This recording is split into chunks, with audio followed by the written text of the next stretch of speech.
Liftoff will start in T-minus 10 seconds.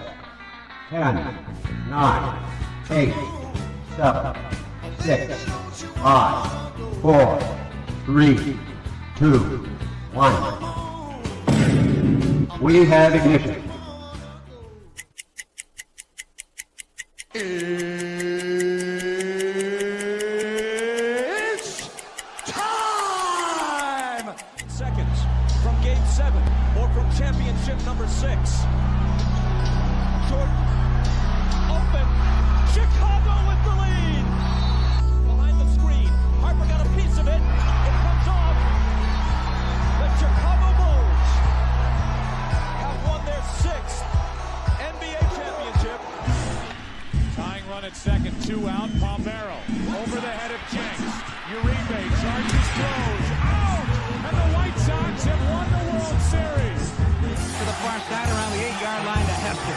Under it, and to the middle of the 15, to the 20, breaks free of the 25, to the 30, to the outside, 40, midfield, 40, 30 to the coast, 20, 15, Hester 5. Oh! For the 3rd time in 6 seasons, it's one goal achieved. The Chicago Blackhawks win the Stanley Cup. A little bouncer slowly toward Bryant. He will glove it through to Rizzo. It's in time, and the Chicago Cubs win the World Series.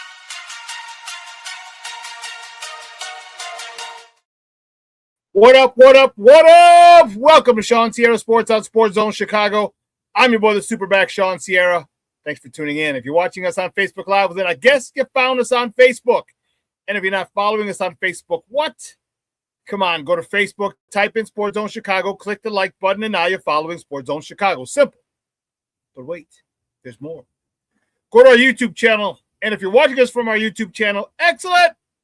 And if you're not subscribed to our YouTube channel, for real, come on, go to YouTube, type in Sports Zone Chicago, click the subscribe button, but also click the notification button. That's the little bell next to it. That'll let you know anytime a show from Sports Zone Chicago is going live. Get it? Got it? Good. Now you can also tweet the show. Tweet us at Sports Zone Shy. That's CHI at Sports Zone Shy. Now, if you want to follow me, just me personally online. Want to know what I did? Let me tell you what I did. I tried to make it nice and easy for you folks, but thanks to some damn hackers, they jacked it up. So on Facebook, I'm at Shawn.Sierra 2025, Shawn.Sierra 2025. On X, on Twitter, I am at ShawnSierra33. But on Instagram, Snapchat, and TikTok, I'm at the Shawn Sierra. Listen, I got a great show, but I need you to get interactive. So whatever platform you're watching us on, leave a question or comment on that platform. It'll come up here on the screen. We'll put it up. It'll come up in the thread. We'll put it up on the screen. We'll incorporate it into the show. And that, my peoples, is what makes this the best morning Chicago sports talk show around. And that's you. So bring them all, baby. Questions, comments, smart-ass remarks, because ain't nobody scared over here. Like The Rock said, baby, don't sing it. Just bring it. Let's check the chat. We got a little action over here this morning. Cornelius Squalls in the house. What up, Cornelius? It's top of the morning. Shawn and Sports Zoners. I'm predicting that the Bears will be 12-5 this season. Let's go. Mr. Southside himself, Michelle Walls in the house. Go, what's up on it, Mickey, Vicky, TGIF, and the Bears playing on Turkey Day and Christmas. Yes, sirree, Bob. Mr. Shode is in the house coming from the ATL. Shode, what's up? He said, good morning, fam. And my man, Rick Gonzalez is in the house. Says, hola, amigo. Time to put these bathroom holding these bathroom hand-holding cup bands in their place this weekend.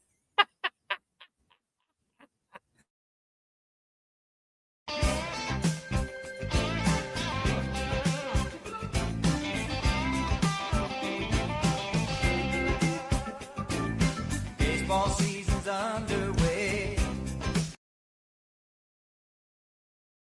Got jokes. Steve-O got jokes.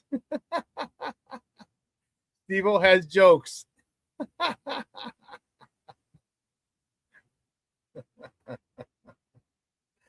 Oh man, that's gonna be crazy. I'll be there today, so it's gonna be fun. I'm looking forward to it. White Sox are doing a lot of good things right now. surprising a lot of people. Not me. No, let me take that back. They are.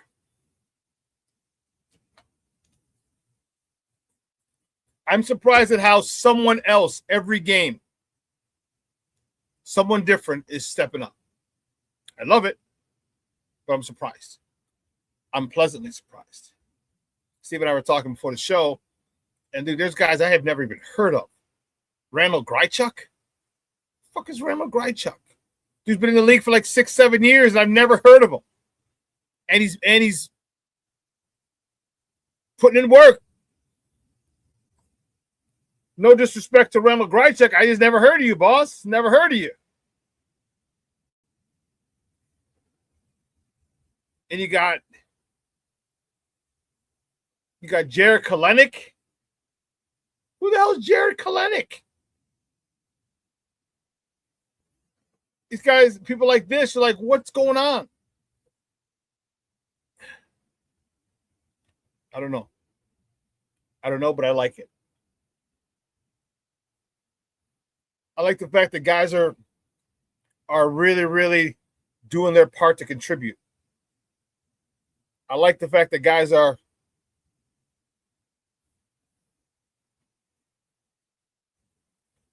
not shying away from the moment. Okay?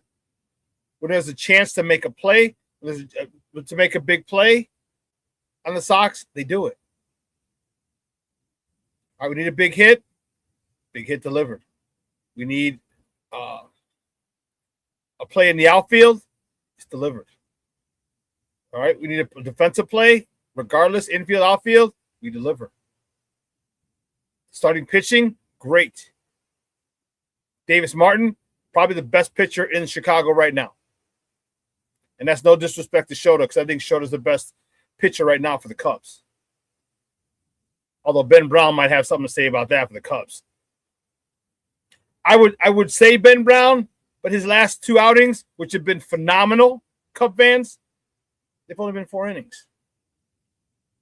Don't give me 4. I don't know. Give me 5-6 innings of shutout ball back to back. Now you're looking at 12 consecutive innings of shutout baseball. Okay. But don't give me 4 and expect to be in the top spot. No. But I'll tell you what, Ben Brown's pitching his ass off. But I think Davis Martin right now is the best pitcher in Chicago. Again, no disrespect to Shota, who's having a really, really, really good year. And Ben Brown is definitely in that conversation. Like I said, yesterday had a... Did I not do that? Let me see something. Hold on, players. No, I did do that.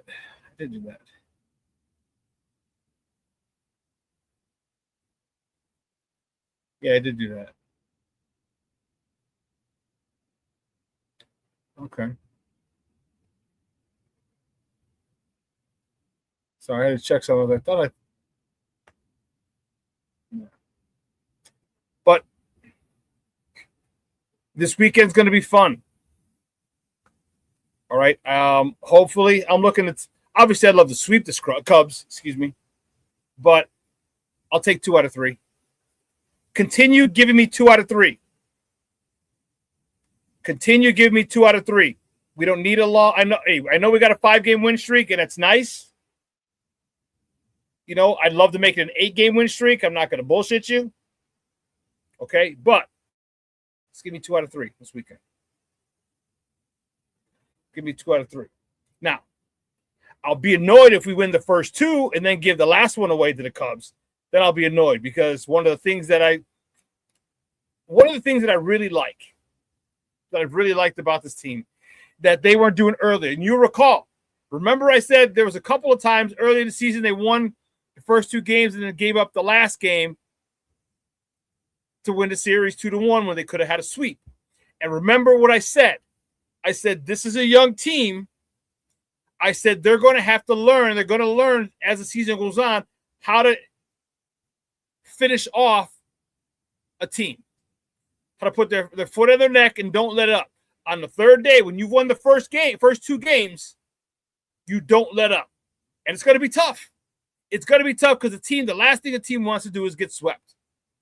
The last thing they want to do. So they're going to pull out all the stops to make sure they salvage one game. Now, if you can combat that, you can weather that storm and still end up taking that game and then sweeping the series. Now you're cooking with gas. All right. Now we're starting to get players, a team that's starting to learn how to win, and they're winning in real time. And that's what I said. It's going to take time. I was annoyed with the fact that they weren't able to complete a sweep a couple times early on in the season, and the season's still earlier in the season. There are a lot of things that didn't go the Sox way. We lost a couple late in the games. We gave up stuff in the bottom of the eighth. Came out top of the ninth, couldn't score. Lost the game by 1 run or 2. Blown saves. We saw that with Sir Anthony Dominguez. Remember that in the beginning of the year? And I was like, look, it's a long season. It all averages out. Sox have been losing a lot of 1-run games. Now they're just, trust me, there's going to be a point in time where they're going to win a lot of 1-run games. Well, yesterday wasn't a one-run game, but the 2 prior games were 1-run games at Kansas City. A team that is notorious for just being a pain in our ass over the years. It didn't matter the record. Didn't matter who was in first. If we're in first and they're in last, they always, always, always were bothersome to the White Sox. Always. And for us to be able to sweep this squad, impressive. Impressive. Now, mind you, they're not world beaters. Right? They're 19-25 right now. But that goes out the window when you're playing a divisional foe. Cub fans, you know that when you play the dregs of the NL Central, they give you the flux. You're frustrated.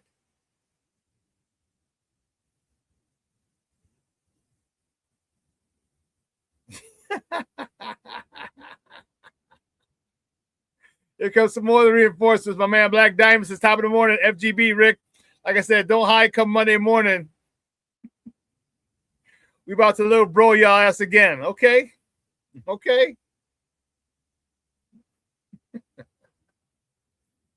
Says y'all all right, but y'all not real. How you gonna say we're not real? We just won 5 in a row.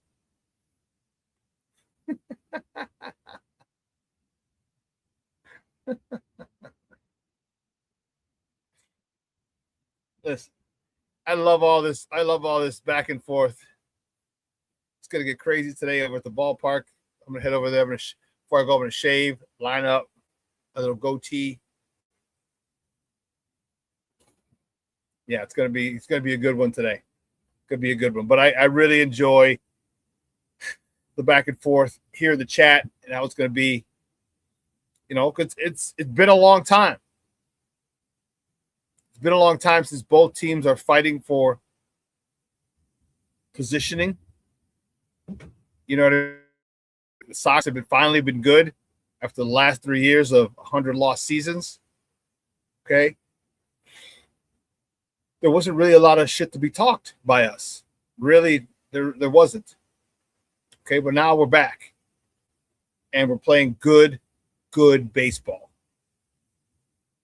And I'm fired up about it. I'm fired up. As a Sox fan, I'm fired up. One, not even because of the Cubs. I'm fired up that I have a good baseball team to root for and to go spend money on. So I won't spend money if you're not giving me the effort, if you're not putting forth what I feel you should be doing.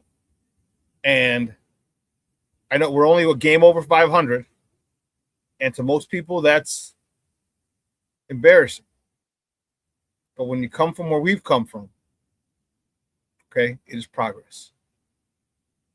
To be over a month into the season, and we're vying for first place, or a game out of first place. We're in second place in the division. Okay, granted, our division is weak. I can't argue that point. Won't argue that point. but I'm also not going to apologize either.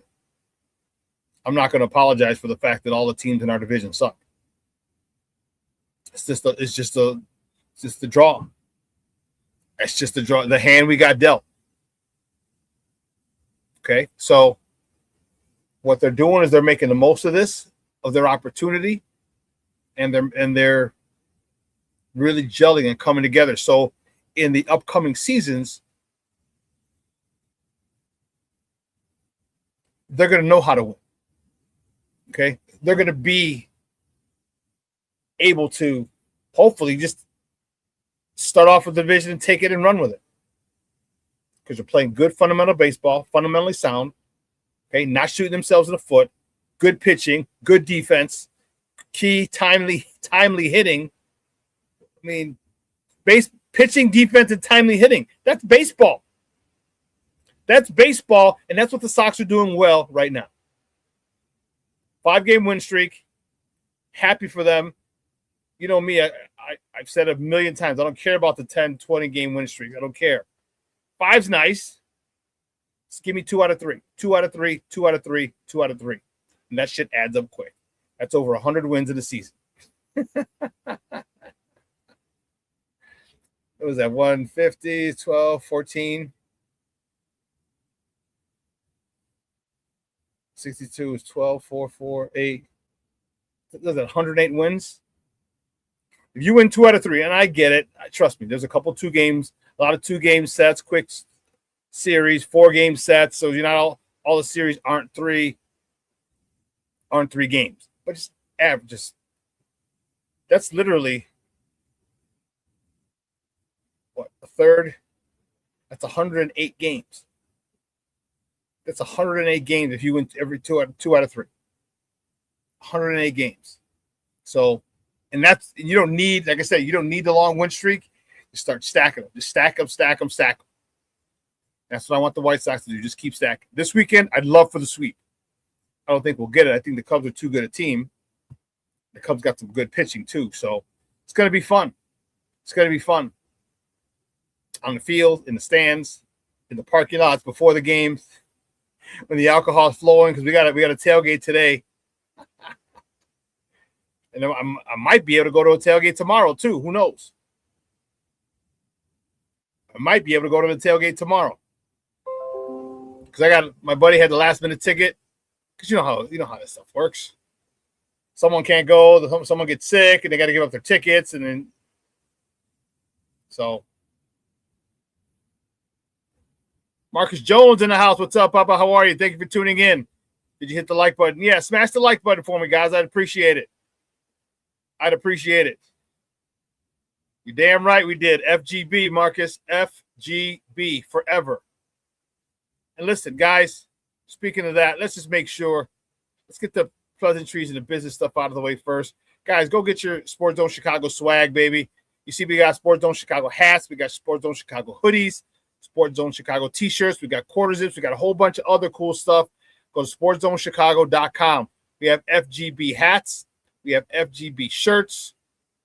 My man, Mr. Southside himself, Michelle Walls, got this a couple of months ago. So they got my FGB hooded sweatshirt, the orange one. All right. Make sure you get this. There's going to be a lot of these Bear Victory Mondays. And here's the crazy part. They got us playing every single game day except Tuesday and Wednesday. So I have to make a Bears Victory Tuesday, Bears Victory Friday, Bears Victory Sunday.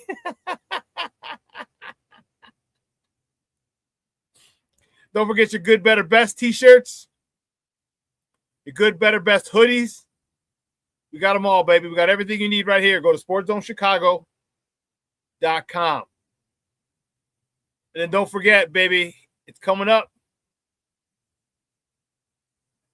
Yeah, see, but I gotta do another fly like this. This one's double nickel celebration, the all linen celebration for the SuperBack. Saturday, July 25th, 4:30 to 7:30. Boarding starts at 4 p.m. on the Summer of George boat, 900 South Wells. Tickets are $55 a person. All right, I changed it from.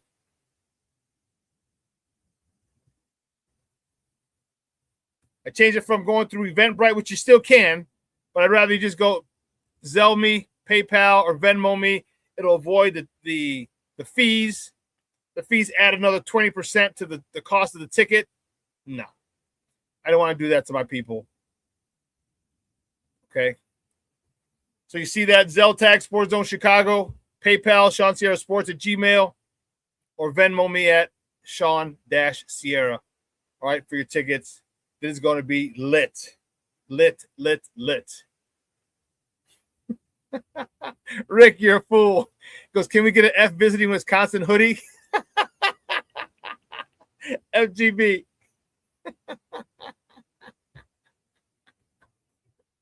Morning, Shawn. I'm thinking 11 wins this season from the Crooked Commish. But yeah, make sure you get your tickets for the boat party. It's going to be, I'm telling you, it's going to be dope. It's going to be dope. I don't know if I mentioned it. It's going to be dope. But listen, what we're going to do, we're going to take a quick break.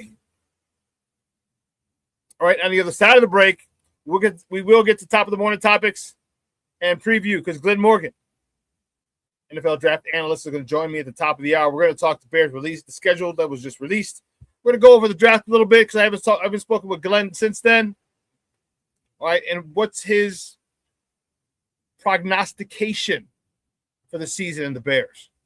All right, and that's at the top of the hour. That's at 10 o'clock. All right, but keep it locked right here. Top of the morning topics coming up next on Shawn Sierra Sports on Sports Zone Chicago.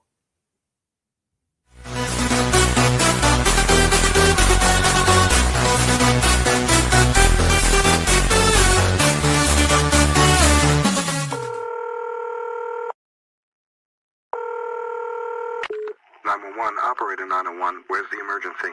127 Brynmere. Okay, what's going on there? I'd like to order a pizza for delivery. Ma'am, you've reached 911. This is an emergency line. Large with half pepperoni, half mushroom. You know you've called 911. This is an emergency Do you line. know how long it'll be? Okay, ma'am, is everything okay over there? Do you have an emergency or not? Yes.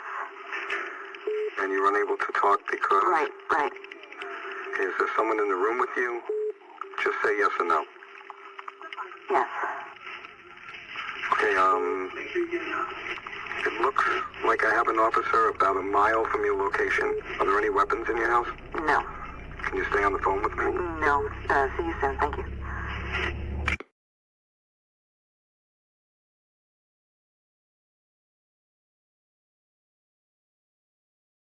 Every day, we take steps to keep the people we love safe, but some health risks are easy to miss. Ticks hiding in the yard can spread germs, like the ones that cause Lyme disease. Mice searching for food can spread bacteria that makes us sick. Mosquitoes lay eggs in standing water and can spread West Nile virus and more. Cockroaches are drawn to water in the home, leaving behind allergens that can trigger asthma attacks. Common pests can threaten our health. Learn how to protect your family at pestworld.org. When I'm flying, I put my helmet on, my visor down, my mask up. You don't know who I am. Whether I'm African American, Asian American, Hispanic, white, male or female. You just know I'm an American airman kicking your butt.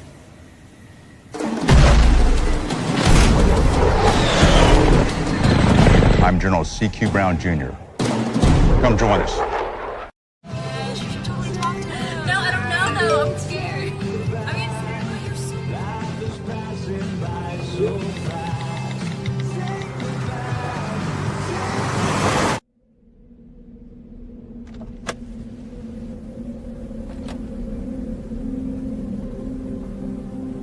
Do you know that you're in my lane?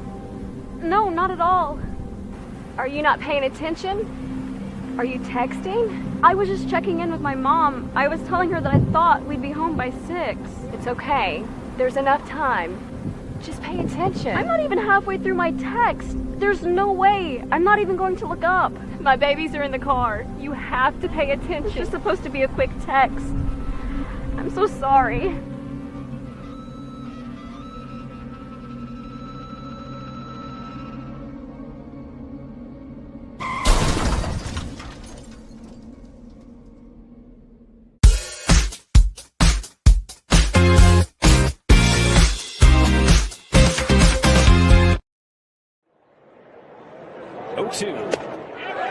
upstairs.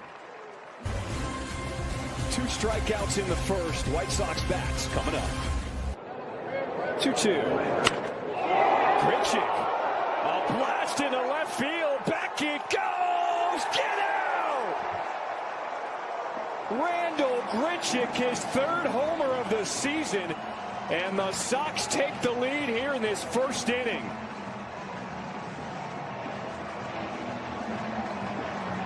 It started with 2 outs and nobody on.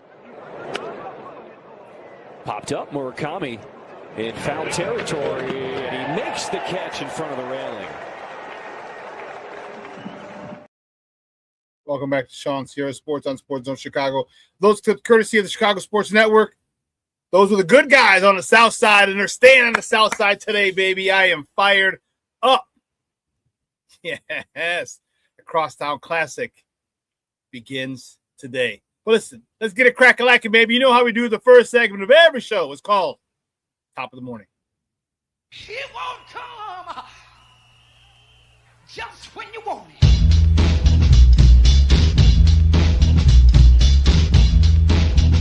Top of the morning to you. Top of the morning to you. Let's see, first, which way do we go? Which way do we go? Which way do we? We're going one place, man. Stop the nonsense. Like, you don't know where we're starting. Don't act new. The good guys, baby. That's what I'm talking about. The White Sox. They sweep the Kansas City Royals after a 6-2 win yesterday over at Wright Field.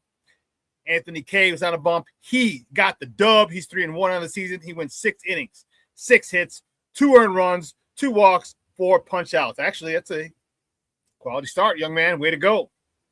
Newcomb, he came in for the save, his first of the season. Randall Grichuk, we were just talking about. Who the hell is this guy? He was 2 for 3 with a homer, his 3rd of the season. He also hit a double, driving in 2 runs, driving in 4 on the day, 9 for the campaign. Chase my drop, 2 for 3 with an RBI, his 10th. Derek Hill, Randall Grichuk. Derek Hill, he's 1 for 3 with an RBI, his 5th of the season. Excellent for the White Sox. The White Sox, they are on. Good guys are on a 5-game winning streak. I like it. I like it a lot. The next top of the morning topic, we'll go there. Sorry. Cubs. The Cubs avoid a sweep and snap their 4-game skid by beating the Atlanta Braves 2-0. Ben Brown was magnificent. Woo! Damn. Tell you, if he went more than 4, I'm telling you, he would be my number 1 pitcher in Chicago. But Ben got no decision yesterday. He went 4 innings, 1 hit, 1 free pass, 7 punch outs. Ian Happ 2 for 3 with a homer, his 10th, driving in his 19th RBI. Matt Shaw driving in his 11th RBI of the season.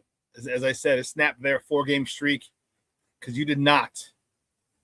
Tell you what, Cubs did not want to come to the South Side on a 5-game losing streak, but the White Sox on a 5-game winning streak.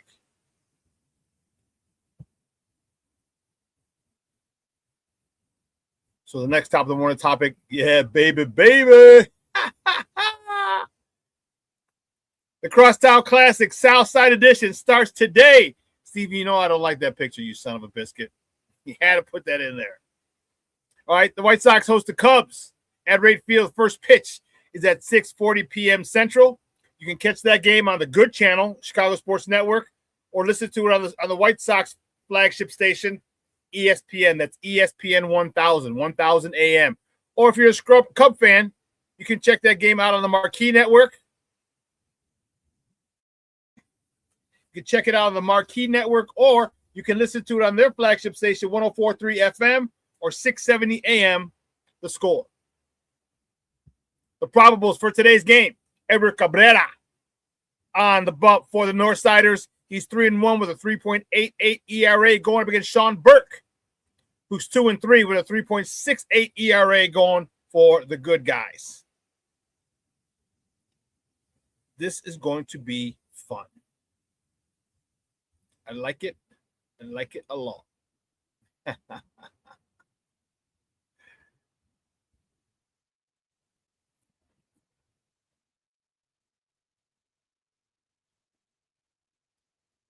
Rick, this is just for you, dog. The Sky traveled to Phoenix to face the Mercury tonight. Tip-off is at 9 p.m. Central. Just for you, Rick.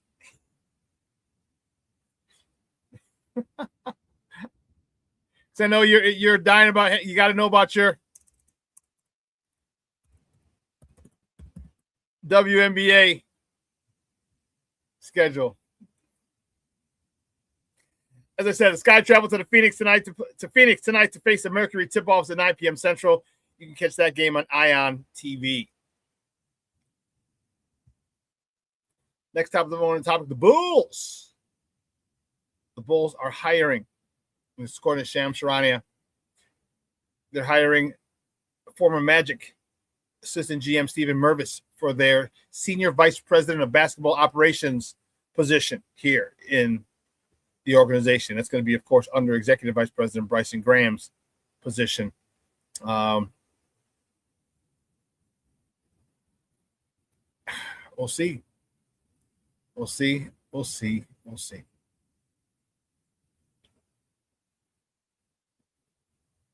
Yes, the Sky are looking pretty good, Cornelius. I agree. The next top of the morning topic, NFL. The NFL released its schedule yesterday, and the Bears have an interesting draw. September 13th, opening weekend, the Bears are away. They're on the road in North Kakalaka. They're in Charlotte, play the Carolina Panthers. Then the Bears are home for 3. Okay? The home opener is the following week as they host the Minnesota Vikings. And I assume Kyler Murray is going to be the starting quarterback there. Okay? You got the Eagles, the Jets at home before you go on the road to Green Bay and the ATL.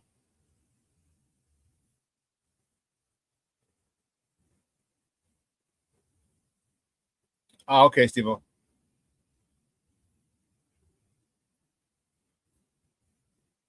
Before they come home for the Pats. That's going to be a tough one.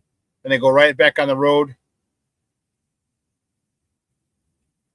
to the Pacific Northwest, the Emerald City, Seattle. Then then home for the Bucks. Bye, home for the Saints. Then we play on Thanksgiving Day. Thanksgiving Day up in Detroit. Come back to Duval and the Jags. I'll tell you what, I am going to get my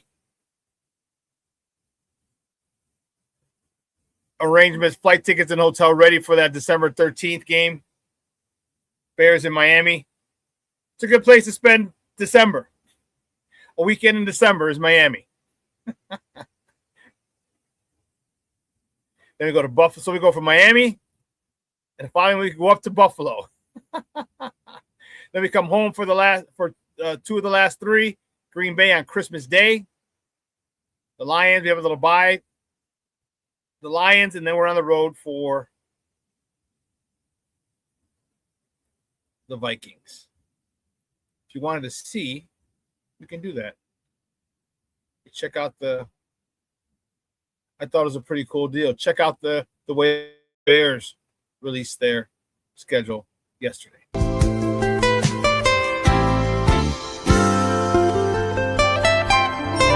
Welcome back. I'm Romo Dunze, and today we're doing a little scene of the 2026 schedule that I hope you enjoy. Now, we have our base, and we're going to add some highlights. Dunze! Touchdown! The end zone touchdown! He's got it! Touchdown to Dunze! Not those kind of highlights, although they do look pretty good. We'll start with a little bit of gold and let the good times roll on the canvas. Then we'll add a few pats of red to really add some depth down there. Let's go ahead and clean off our brush before the next step. And just beat the heck out of it. That's the most fun part. Now let's add some details to our sky. Take a dab of the white and make some big clouds. At first it's good, then it looks better, then it looks its best. Maybe we'll put some little birds up there. Just some happy little birds floating around.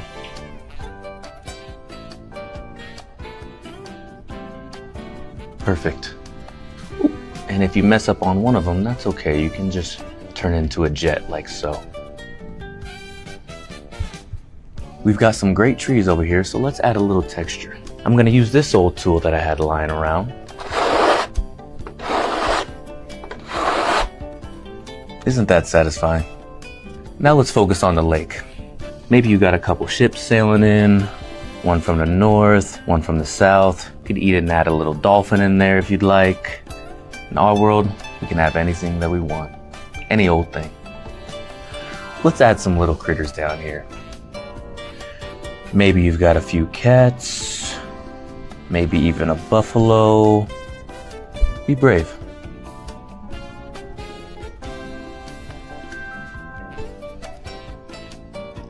And shoot, with that, I think we about have it finished painting. It's that easy. Really hope you've enjoyed it. Until then, I'd like to wish you all a happy painting and bear down, my friend.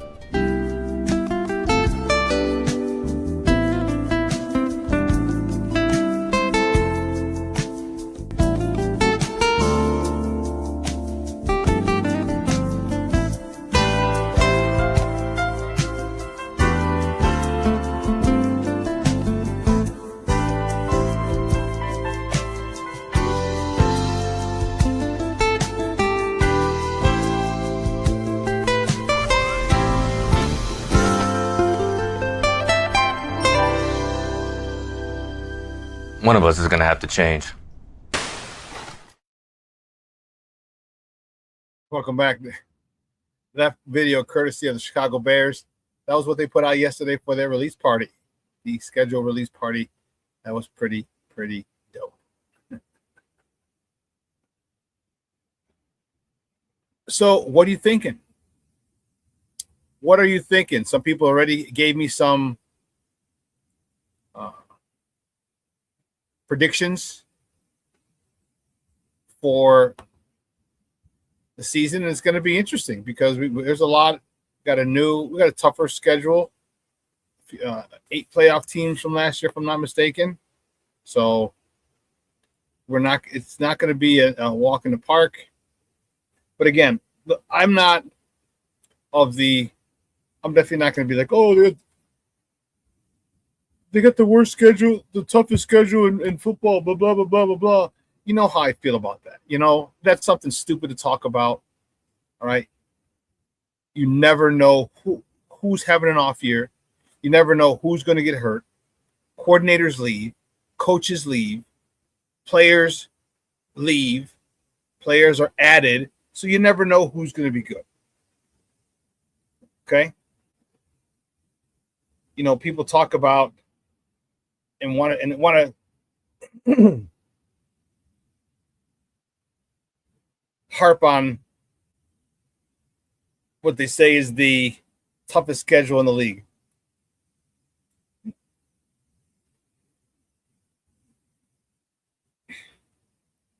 I think the Bears are in a spot where this is their breakout year. And most people thought last year was a breakout year, but I think they can do even better. Now let's go through this. We can go through this if you want. Let's go through it quickly. Patty Lairs in the house. Morning guys in the house. It's happy TGI Mickey Picky Friday. It's the weekend, baby. Hi, Theo Shawn. Let's go through this and see what's up. Girl, you know what's up. Carolina, yes, dub. Minnesota, yes, dub. Philly, dude, Philly was one of those teams last year. Remember, they were coming off a Super Bowl win. And everyone says, oh, that's another loss for the Bears. And the Bears went in and got them. This is what I'm talking about. Teams like that. Then the Jets. So I think we can start off 4-0 before we get to our first division game. That one's going to be away. That's in Green Bay.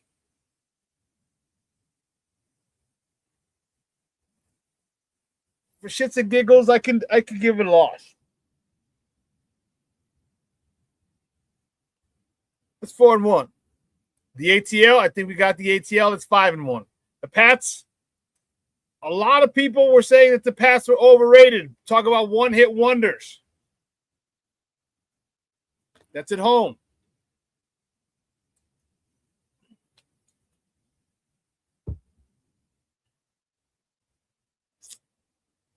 Wow. I don't know. That's a tough one. Let me think about it. Seattle, I think that was lightning in a bottle. I know they got a great defense. And it's in Seattle. So I'll take the Patriots will win at 6-1. At 4-2. Seattle lost 4-3. The Bucks and the Saints, I think we got. Man. The Lions, Thanksgiving Day. It's up there. Duval, we're welcoming the Jacksonville Jags. The Dolphins, I think we got. The Bills are going to be tough, even though they're coming to our place. The Packers on Christmas, the Lions, and the Vikings. So, my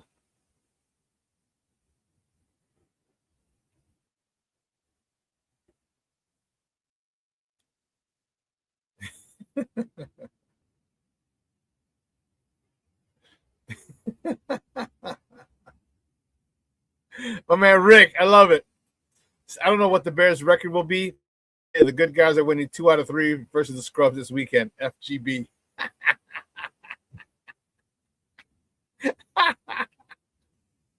That's awesome. That's awesome. So there's a couple of long weeks, there are a couple of short weeks. So week 1 to 2, regular 2 to 3, a little long. Monday Night Football against the Eagles.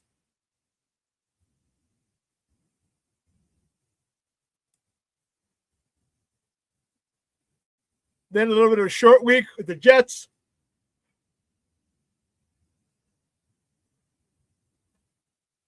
Regular week versus the Packers. Regular week versus the Falcons. Then you play on Thursday night the Patriots. That's a short week. Then you have a little longer week here versus to prepare for the Seattle Seahawks. A little bit of a longer week to prepare for the Bucks.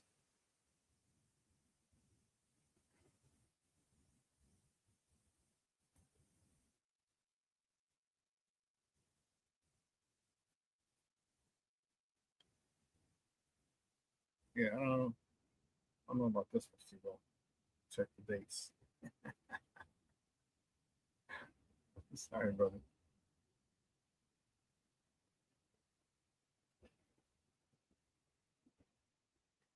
Trying to look at the dates.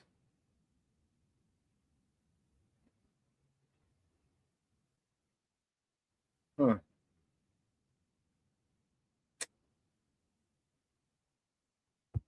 So I'm thinking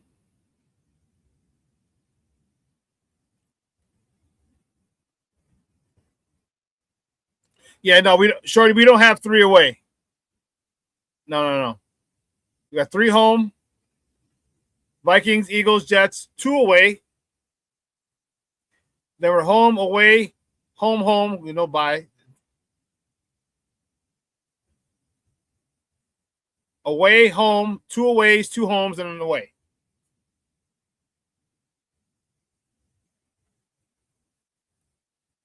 So we don't have 3 in a row. Yeah. 3 in a row on the road. So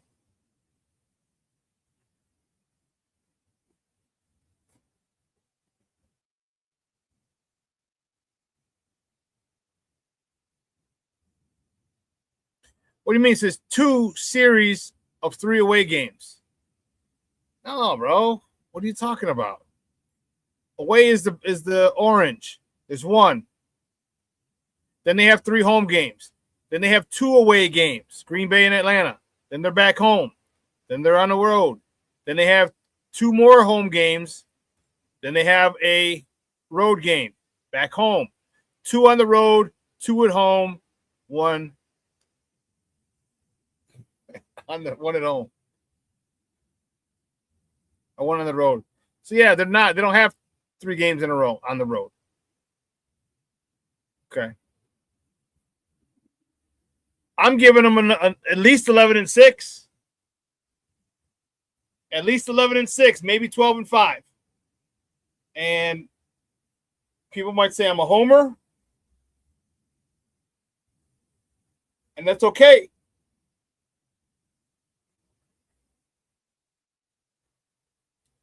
And that's okay. Because there are going to be some teams in there that the Bears are going to be able to handle that some people aren't going to believe.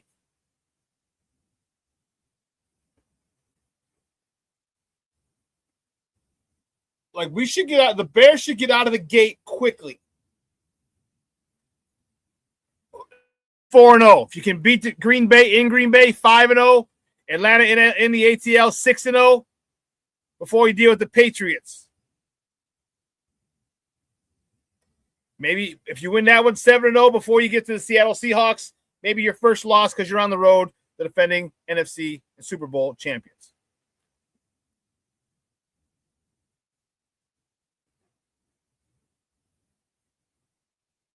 You could falter a little bit with their home game against the Tampa Bay Bucks. Bucks are always good.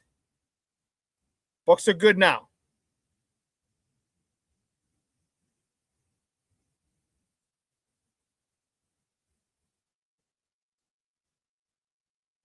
But I think toward the end of the year, maybe Jacksonville and Buffalo might be games we take that many people think we're going to lose.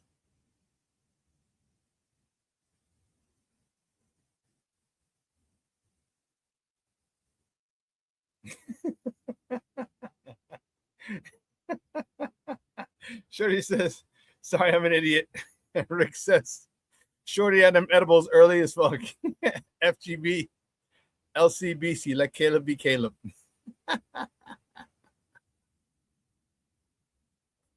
Oh, that's classic. Classic stuff.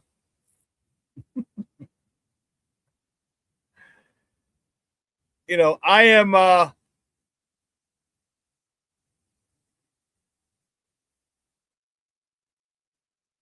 I'm thinking the Bears might be a little different this year. Okay? When you're dealing with the turnover game, you can't count on them getting as many turnovers this year as they did last year. But also, I anticipate this offense being much better this year than it was last year.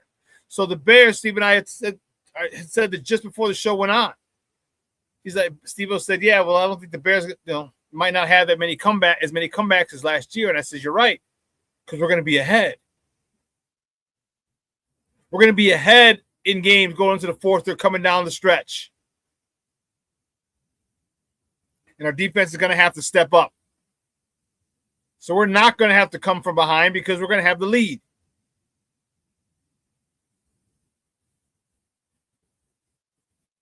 Big difference when you're playing with the lead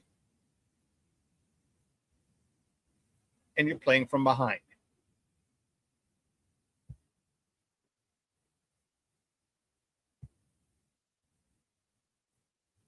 It's going to be one heck of a season. I'm fired up about it. But all right, listen. We're going to take a quick break. On the other side of the break, we're going to welcome our guy, Glynn Morgan. Okay? Draft analyst.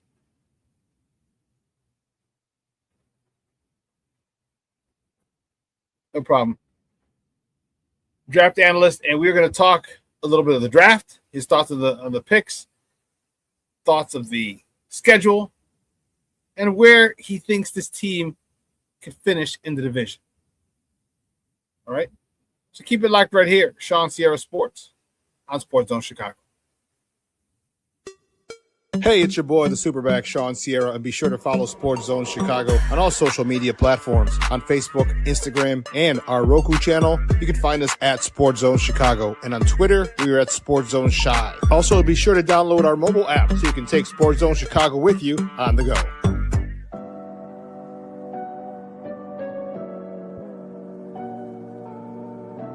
How do you take care of your mind health? For my mental health, I meditate in the mornings. I have my dogs. They're the best. I just find ways that help me just relax. Finding things that make me happy, like being close to my family. I meditate a lot and read books. I have hobbies outside of the game. I'm able to switch off. I'm able to turn my brain off from the game of basketball. Your mind health matters. Your mind health matters.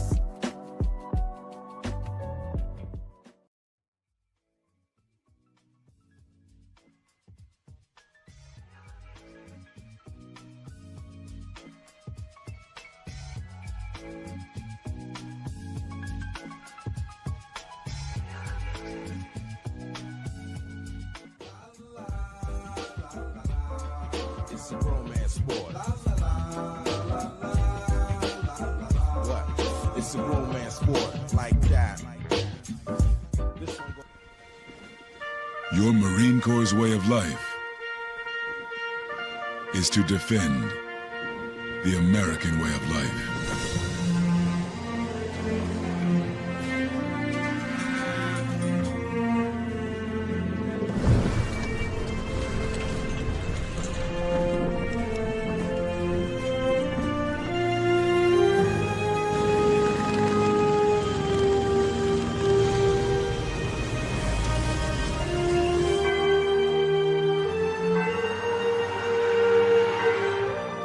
Every day,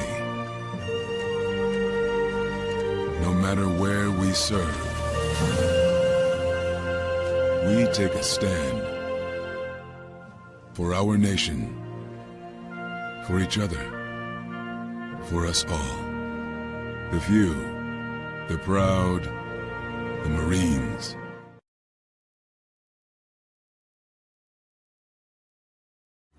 Every body in a work zone is someone's somebody. This is my mom. She works for KDOT. This is my dad. This is my mom. This is my daddy. This is my sister. This is my daddy. This is my son, Scott. He was killed while working in a highway work zone. When you drive through a work zone, drive like a life depends on it. Because it does.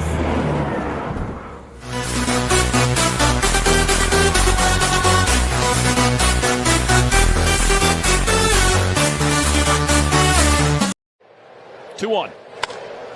And sharply to short. Dansby picks it, throws to first, and it gets Albies. Great play by Dansby, great scoop by Bushy. 2 away.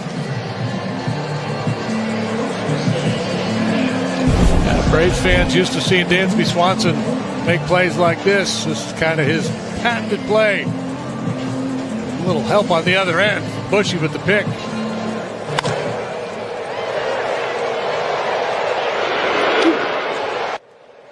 Neither team had an extra base hit. Ian Happ deep to right field. Yastrzemski watches, bumped by Ian Happ. There's an extra base hit. Ian Happ over the chop house. Home run number 10. Solo shot. Cubs double up their lead. It's a 2-0 game. Welcome back to ShawnSierraSports on Sports Zone Chicago. Those clips courtesy of the Marquee Network. Those with the North Side are snapping their 4-game losing streak before they head to the South Side. They better come in here. Because the good guys are on fire 5 in a row. It's all going down tonight. South Side, where you at? South Side. We're not going to talk baseball anymore right now. We're going to switch to football. NFL had its 2026 schedule released yesterday, and some interesting. We just went over it. But my guests and I are going to go over. We're going to talk about this. Also talk about the draft. See his thoughts on the draft picks. Was it a good draft for the Bears? Is he happy with it? Bring him in. He's a good friend of the program. NFL Draft analyst. You can find him on Twitter at True Glynn Morgan. Guys, bring him in. Our man, Glynn Morgan. Glynn, what's up, buddy? How are you? Hey, what's up? So side! Outside! Let's go!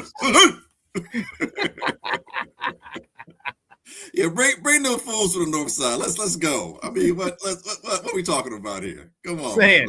Let's go, dude. It's so good to be able to talk shit finally. After 3 years of not being able to. Oh man, brother, wouldn't say nothing. After 3 years of not being able to, being the best and being the worst. So I'm fired up about it.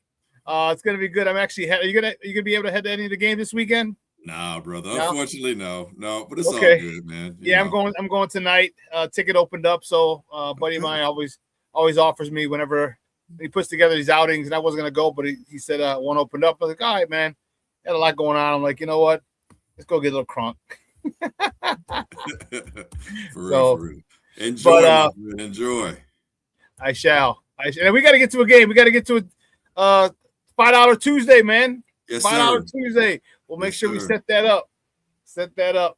Bring our fins, and we'll be good to go.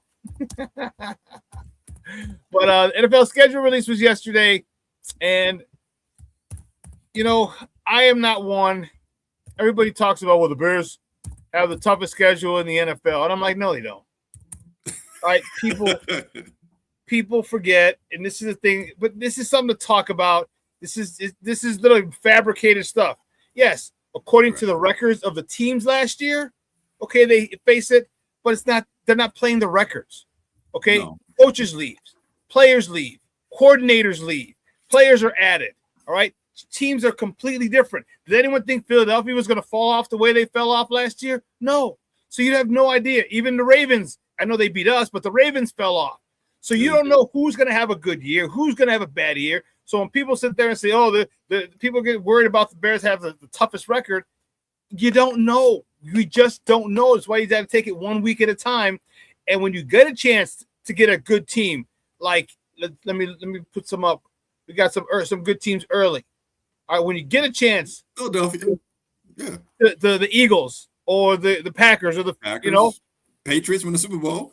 Yes, if we get a chance to get them early. Seattle Super Bowl, back-to-back Super Bowl participants. You know, that's not easy. And you got Carolina, who was really close to taking the Rams out before the Bears played them. You know what I'm saying? So it's daunting. And to your point, 100%. 1 year is different from the previous year. Year to year, it's different. I think you hit on something crucial in a lot of ways. It's the coordinators that leave that really have an impact that you don't see until, weeks into the season. You're like, oh, this team moves different. Philadelphia, once again, is going through a situation where they're changing coordinators. You know what I'm saying? So, it's different. And players move. Obviously, that's the thing that we look at and we probably comment on the most initially. The players, Kyler Murray to Minnesota, for example, that's a big deal. That's something we talk about. But, let's realize that everything else in Minnesota is still in place. Both coaches are still there. Both those guys have been successful head coaches, not just head coaches, but they've had success as being a head coach. And they've been longtime coordinators or been in the NFL game even prior to them having been head coaches at certain points in their careers. So, yeah, man, it's different. But, we all love the speculations, off seasons. What we do is how we keep ourselves entertained until the season begins. That being said, I still believe whether or not the Bears, statistically have the most difficult schedule, it's still a difficult schedule. It's still something that has to be navigated and can't just be assumed that the Bears are going to win X amount of games per se or lose X amount of games per se, because the Bears, like most other teams in off season, are in a transitional state. I think for our situation going forward, the biggest question marks with an S are going to revolve around the defense. And that's something where when you start figuring out how are we going to win or lose, you got to take that into account too. You can't just be an echo chamber of all things Bears. You have to really look at yourself in the mirror, so to speak. Take that 10 minutes, 15 minutes. I mean, you ever try that? Like take about 5 minutes and just look in the mirror, look at yourself. That shit gets uncomfortable. Yeah. Comfortable. And that's what the Bears, that's what all teams have to do. But of course, we're talking about the Bears. That's what the Chicago Bears have to do. They have to take that long look. And then after that look, come up with some solutions and assess, where the things that have to be addressed have to be addressed. I'm excited about the offense, and Steve and I were talking before the show, and Steve had a real, what did he say? 6, 8? I think he said 6. And he's like, the Bears aren't gonna have it. He doesn't see that many comebacks. I says, I don't either. We're gonna be ahead in a lot of these games. Right. It ain't gonna be a comeback. We don't need the comeback. And I think that's one of the things that this organization did. They switched it. The power dynamic from not knowing what the defense is going to be, because you can't count on all those turnovers, of course, not. Upping the output of offensive firepower.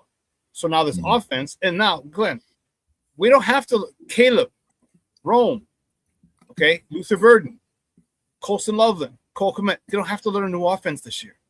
They're not going to be slow out of the gate because they're trying to get their timing now, trying to get their alignment assignment, attitude alignment assignment. They know where they're going.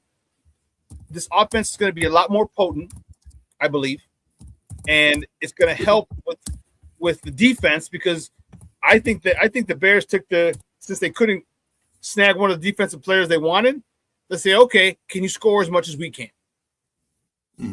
Your thoughts on all those offensive players taken in the draft? Well, clearly it's a Ben Johnson team.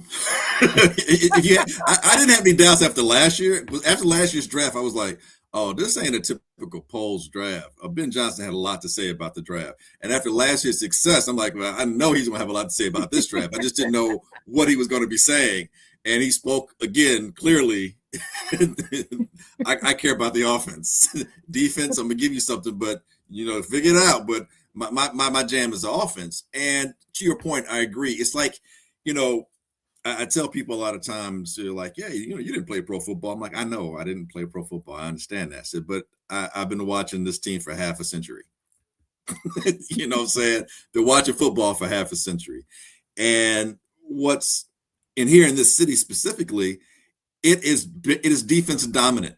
It's always has been my entire life. Defense dominant and run the ball. We give explanations and excuses for it. We explain it away with it's cold weather. You got to be able to run the ball. Can't throw. It's a windy city. I'm like, Green Bay is a frozen tundra. It's just as bad up there. Okay. If not worse. Right. If not worse. And they've been throwing the ball for a quarter of a century. I've been watching it, what I'm saying? So I say all that to say that we have to get our minds around the fact that it's a little different now. Like our offense is going to be, at this point, at least for this year, maybe the next year or so, the offense is going to kind of be, the straw that stirs the drink here in Chicago, not the defense. Running game is still important though, so that's cool. But it's the offense. We got to start thinking that our offense is going to have to carry the weight, and I think the offense wants to do that. As a matter of fact, I think the offense is saying we expect to do that, and to give that defense time enough to discover its identity, for Dennis Allen to be able to work his scheming and to match up with whatever talent he's eventually able to acquire that matches what he wants to do. I think they're still working towards that. So yeah, I think offense is going to kind of rule the day, so to speak, for the season specifically. The narrative for this year is going to be offense. We may be winning games, shootouts, and we have to get comfortable that the Bears can be mentioned in the same breath and phrase as Bears involved in a shootout. Like that's the province of teams that were, in the AFC, your Chiefs, your Broncos with Elway back in the day, anybody but Chicago, the Packers, Peyton Manning, Colts and what have you. But the Bears, we have a guy like that now. And we have a coordinator, a play caller like that now. And we have talent that can, match and can be leveraged against the other defense in ways that we've never quite become accustomed to. And that's going to be the enjoyable ride we have. Now, those of us who are old enough are going to be like, what the hell's wrong with the defense? Y'all can't stop nothing like that. Come on, man, stop it. Because people are going to be running. And it's going to be a bit of an adjustment. But here's the thing. And as I referenced those other teams that were in those shootouts, the things that made them great, and you think about those Peyton Manning Colts, they weren't known for their defense. They weren't. Even though Tony Dungy was the head coach and he was a defensive, guru, and they had good defenses. They didn't have great defenses. But what teams who can create offense the way those teams created offense, what they do is they make it a little bit easier on defense because they get out ahead. They have those leads. And so now, and it's crazy because we don't have a pass rush that we know of, but you can rush the passer better when you know they're not going to run the ball. It gives you a little bit of an advantage. There are things that you can do to help your defense so they're not compromised as much. This is like we always hear in Chicago expect for our defense to do is to put the offense in good field position, or for the defense to score an offense, or for the defense to get a turnover so the offense gets another chance. Now we got to flip that mentality and go, hey, what can our offense do to help out our defense so that this team can win as a collective? Yeah, because if the offense, imagine going down, scoring on the opening drive. All right, defense has a good series, gives up a couple first down, but limits them and they punt, and the offense goes and punches it in. Now you're down 14-0. Now your plan changes as an opposing team. You got to get on a scoreboard. You're gonna have to you got to throw the ball a little more. And it's gonna that's where we're talking, like helping the defense. Like, okay, now we put them in a situation where they're gonna have to throw the ball because we keep scoring. So now, hey, draw up some blitzes, draw up some exotic blitzes, some funky stuff, get to the QB because they're going to pass. And to your point, because of how the game is played now, because of how the game is coached, because of how decisions are made, people go on fourth down a lot more than they used to. So if you're scoring on offense and they, in their minds, the opposition that is like, we have to score a touchdown because field goals aren't going to win the game. There are going to be times where they go for it when they probably should have kicked the field goal or punt it, and then they don't make it. And so once again, the Bears get the ball back and exactly do what they were worried about. Bears score again. So now that pressure's on them. So those are things that an effective offense can do. And there are ways you got to know who you are. You got to know what your strengths are as an organization, as a team, and the players, the coaches that are coaching the players have to know what those players can and can't do and put them in positions. All those things that we hear time and time again, but it really does mean something when you're playing the game because it factors into the decisions that you make when you make them and where on the field you do make them. And so yeah, I to answer your question about this draft and the players that were taken, I gave this draft an F+. Like, what the frick are you doing? No, I'm joking. No, I legitimately, after day 2 is where I was kind of having a look in that mirror I was telling you about. Like, what are you doing? Who are you? I like you. You're a good person, and people like you. Had that kind of thing going on. And after day 3, was the draft. So I was like, I looked back and assessed, and I was like, because of how this draft was fell, not just the talent in this draft, and everyone, it wasn't like there's a down draft as far as talent, yeah, so to speak. It's yet to be seen. We'll find out, but I think it was a draft, and I've said it before, where it's a very specific draft where you address maybe very specific needs. Every year you're addressing needs. I understand that, but I'm saying this draft, it's like, what? I'll give Xavier Thomas for an example. A lot of people felt that he was a 6th, 7th round pick, right? Right. Bears took him where they took him. But yeah, for the other 28 teams, maybe that's the case. But for 2, 3, or 4 teams, maybe he was valued a little bit higher. And the Bears being one of those teams, because his specific skill set, his Liam Neeson skill set, I have a very specific set of skills. His very specific skill set says, hey, in this offense, with this coordinator, with the players around him, oh my God, I can put this guy on the field in 4 different ways that I can out leverage with a mismatch easily, because of his speed. It's so dynamic. And not only that, but his size, he may be short, but he's a rocked up, 190, 190, 195. Yeah. Yeah. He has a low key scat back, running back type kind of body. So, I need more explosive plays from my running back room. I could put him here, not for 15 plays, but 5 plays potentially, not running up the middle. Yeah, when he's out there, it's a tell to some degree, but I don't care because if I can execute with 4.2 speed, good luck with that. Because here's the thing. I don't have to put the ball in his hands necessarily on a given play for him to affect the dynamic on the field, because he clears out a lot of things. You have to focus when he's on the field. Eyes, if not all eyes, 3 or 4 eyes are on him. and they're like, oh shit, okay, is it a linebacker he's being matched up on? Do I need to bring my safety down? Is he? Oh wait, he's not in the backfield anymore. Okay, switch, and now all of a sudden that double coverage that might have been on Colston is moved over because you have to account for no one person can match up with his speed. So we have to have an area where we've got maybe two guys that can kind of contain the area. Yeah. So it becomes this active chess game, and this, where you're moving pieces around, and you didn't give him the ball. Matter of fact, he don't even know what the hell he's doing because he's a rookie. I just need you to just go in motion and to just run to an area. That's all you got to do. 10 yards, turn around and stop. Don't worry, that's all I need you to do. Rope it, I'll throw it. If not, don't worry about it. Because really, your whole purpose there was just to free up Colston because, where we are in the field, I can control the middle with him and blah, blah, blah, Skippy. So yeah, man, I think this draft and the Bears, the way they, went about executing the acquisitions of the players they were able to obtain, I think it was very specific. And you saw that even with Roush, the tight end, because Ben Johnson's like, oh, yeah, for like 20 other teams, it's a third tight end. For us, for the Bears, it's a player that's on the field, 30-40% of the time. It's a player that if Cole Kmet gets hurt, he goes in that slot. If Colston gets hurt, Kmet goes in the Colston spot, and then he slides in the Colston, or vice versa, or whatever. It gives you flexibility. It gives you an opportunity to help your run game even more so. We were concerned about left tackle because we don't have that pillar right there. All right, well, I'm playing 12 personnel, 13 personnel. I'll give that guy help, if I need to, whatever it does. But for this team, Roush made sense where he was taken. So that's the thing when you look back after the draft, you have to really assess the team, the players taken, and what you might, for us, because we don't know, for us, what we can perceive or conceive potentially where this is going.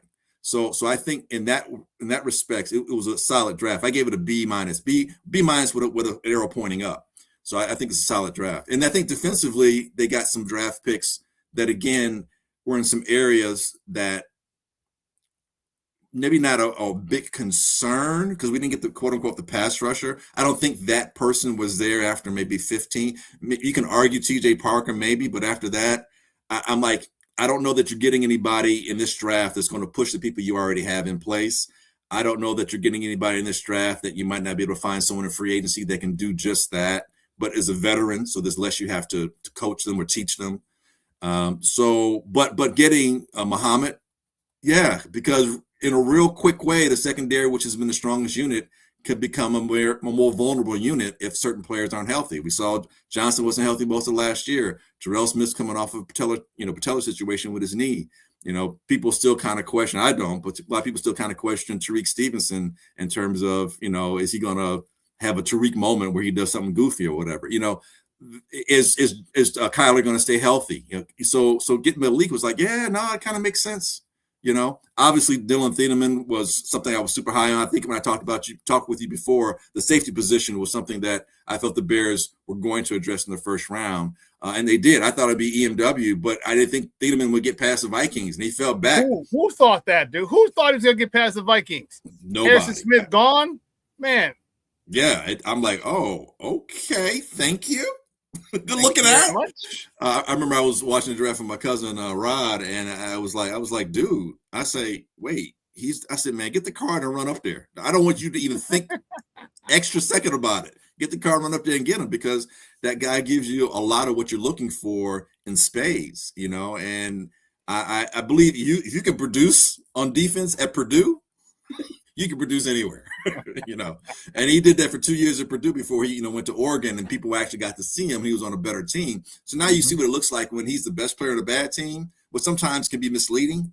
I used to think about that. Kevin, you think about basketball, Minnesota Timberwolves, that Kevin Love is like, he was the best player. I'm like, yeah, he's the best player on a bad team. What does that really mean?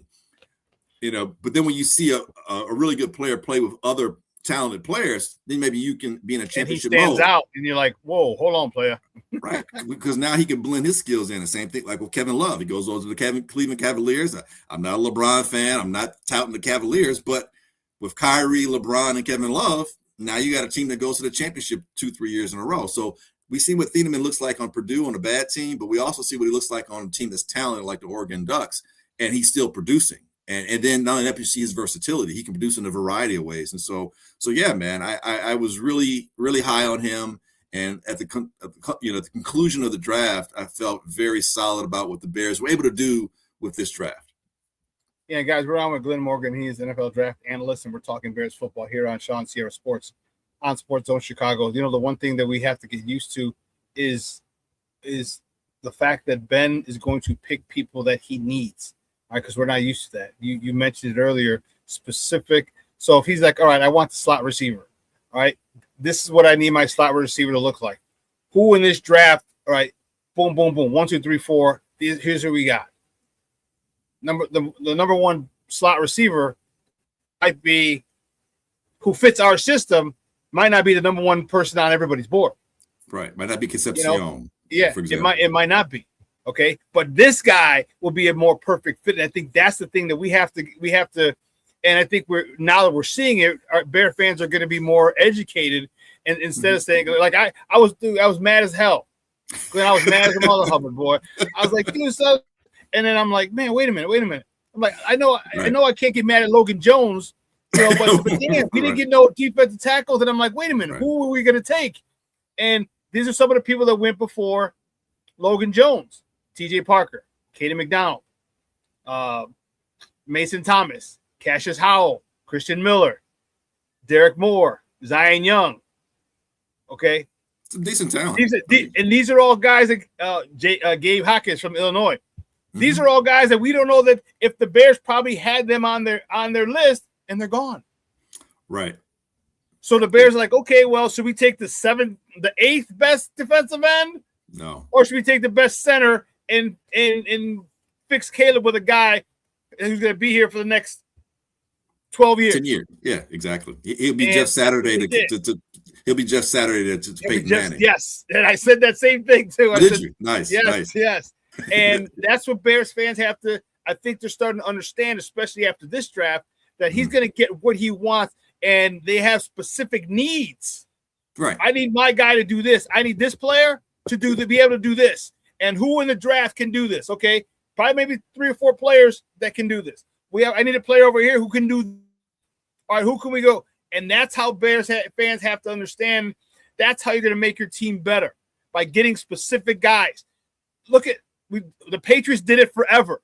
How many short 5'9" white dudes did they have in Tom Brady's career that made key catches throughout the freaking playoffs? How many? Edelman, Wes Welker. There's 4 of them. Wes Welker, Edelman. The guy from the Rams, I think, or I think it was a Ram. It starts with an A. I can't remember his name. His last name is an A. Amendola, right. All right, and there's one more. Like, I need this specific guy, and they got the same height, same weight, same look. I was like, so the Patriots did it for a long time, got that specific guy. Now the Bears are doing it, and I think that's what's got me excited, because now you got a guy. When you see like the Xavier Thomas dude, that got me so fired up. That got me so fired up. 4.28? Are you freaking kidding me? Yeah, man. I've seen a 4.3, Glenn. One of the guys I played ball with in college was a 4.3. I think he ran a 4.34, 4.35. All right. That was fast. He was a sprinter out of Texas, played DB. That was some dude. I was like, damn. Right. And imagine 4.28. No, I can't really. I mean, can you understand, dude? Can you comprehend all the things that are going on in Ben Johnson's mind right now, and how I can use this dude to exploit defenses? Right. And here's the thing. Here's the thing with Chicago fans. Excuse me for interrupting you. Here's the thing with Chicago fans. Sometimes we're a victim of our own failures, our own horrors. We stay trapped in the nightmare. It's like Freddy Krueger, like, pick a movie. It's just like, here we go. And they see, and by they, I'm not picking out any particular Bears fan, but just the ones that had the concern. They see Thomas as Velus Jones 2.0. Mm-hmm. And I'm like, A, different human being, B, different coaching staff, different coach. All those things are different.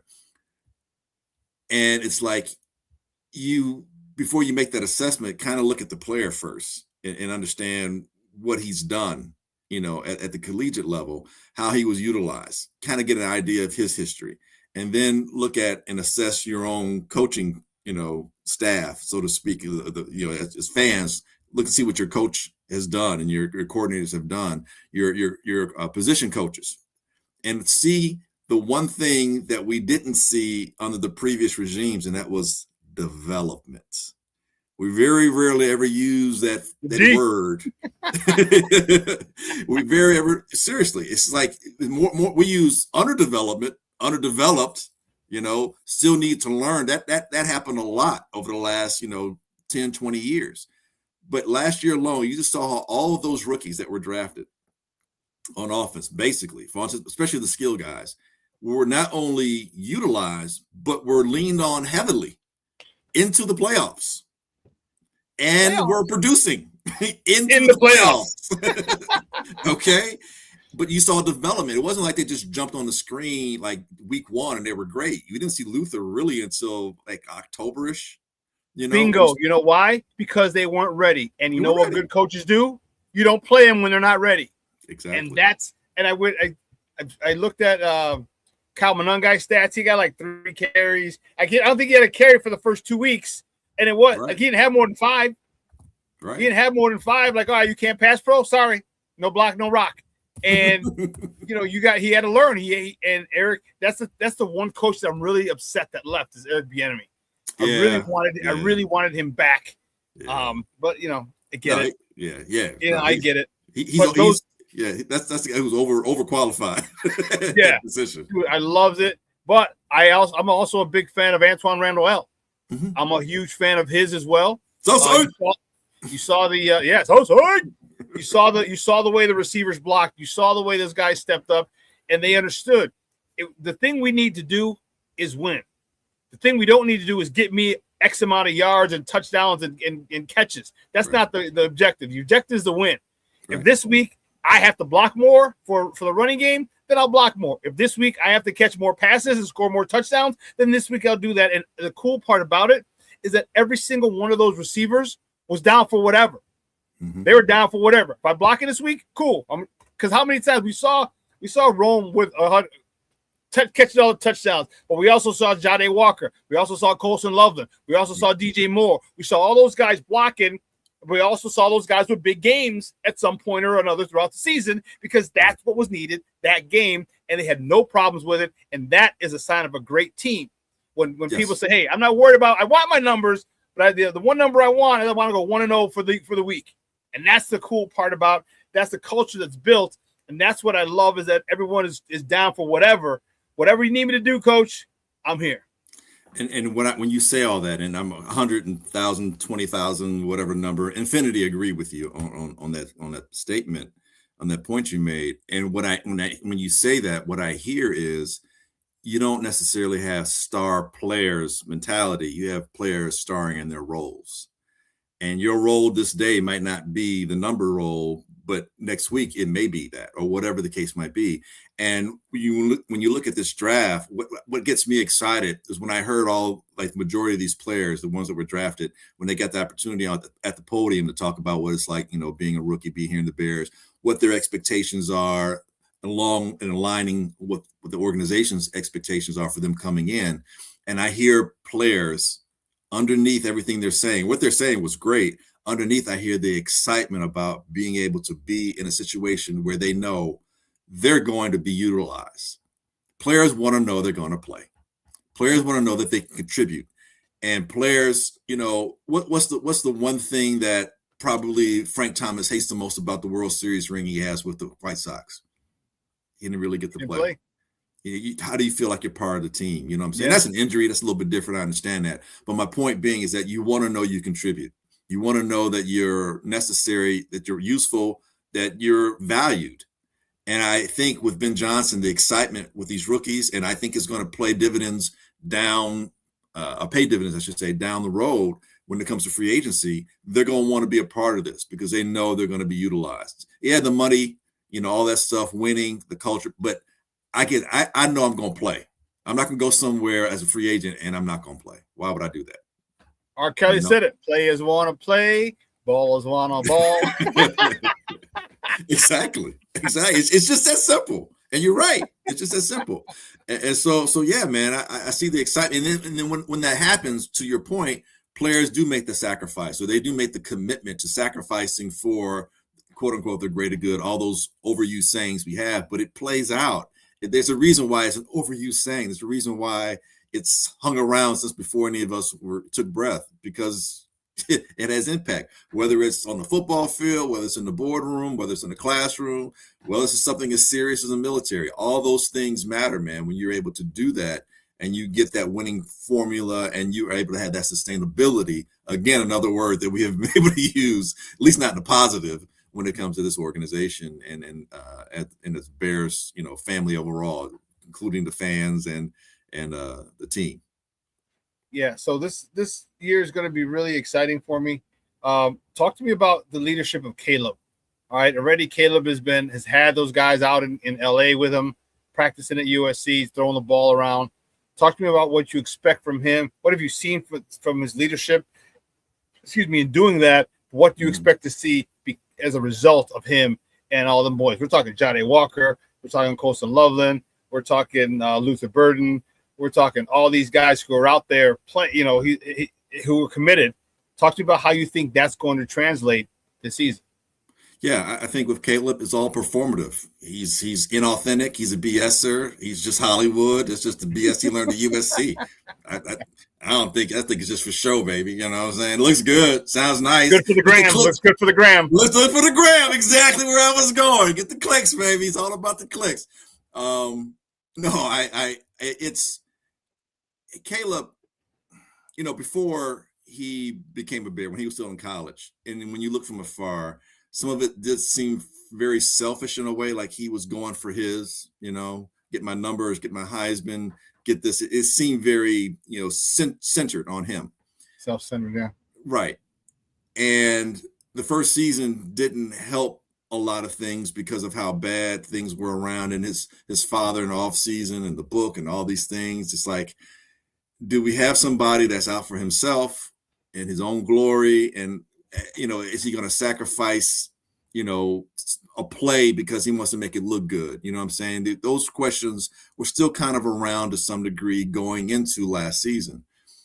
What I saw from Caleb, and I know you asked me a question, and I'm Mr. Like I take 12 years to answer your question, but I'm a contextual person. It's my curse and my blessing. I guess. I don't know. I saw Caleb on The Pivot and his interview with them, and that's when I realized that as a high schooler, his parents, he was living on his own, and his parents, I was like, whoa, like yo, and at high school, like so many things could go wrong with that. And it may have nothing to do with him. It could just be the people around him, situations or whatever. I'm like, yo, he handled that in high school. So him getting 10 million or whatever he got when he's at USC, he handled that well. Nothing, really coming out. The worst thing people are saying, he painted his nails, whatever, So last year, going into that, I'm like, hey, this young man is a lot more mature. Caleb talked about his vision, like what he had in his own, different things to motivate him, how very intentional he is. And I'm like, yo, I wish at my age I could be that intentional, and I'm still not, So this guy is working on maturation levels that I read about and I'm watching, but I'm still yet to obtain. So as far as his leadership, we saw that last year. Because the first season, it looked like petulance because he's so disgusted about things. And we didn't realize how much help he was not getting, and very frustrating. And I think when you have, and this is just a Glynn thought here, when you have precocious genius, they're sometimes ahead of where everybody else is. He has a lot to learn, but in terms of expectations, I'm saying, for themselves and where they're going. And it's sometimes very difficult to be able to work with genius when everyone's not at that same level. If you think about the movie Amadeus, and you see Mozart and dealing with the guy who was an older person, just couldn't handle Mozart's genius because he was so structured and he thought it had to be done X way. It's difficult at times. And so, but if you're able to harness your genius, and part of that is getting that genius to respect you. And that's where Ben Johnson comes in.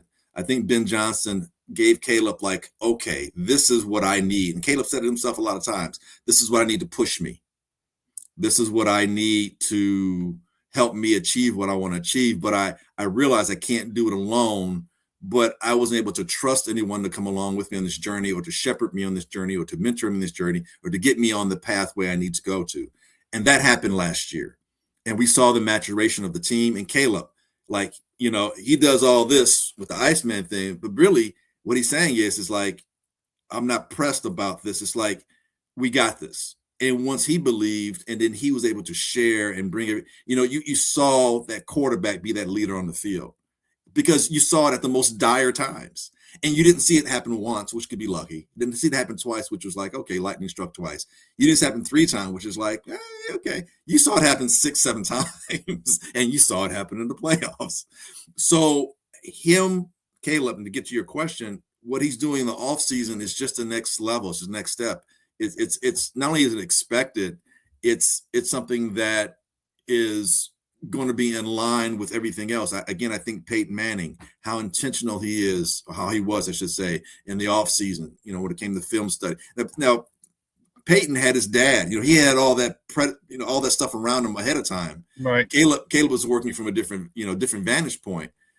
But with Ben Johnson and Caleb, I mean, really, I think the stars are the ceiling, or the stars are the beginning of the next door that can be elevated beyond even that, because there's so much potential. And I always said that I thought, once we got Ben Johnson, that Ben Johnson and Caleb, to me, that trajectory has always been, at least what I can see, mapping it out, or something that preceded that, is Holmgren and Brett Favre.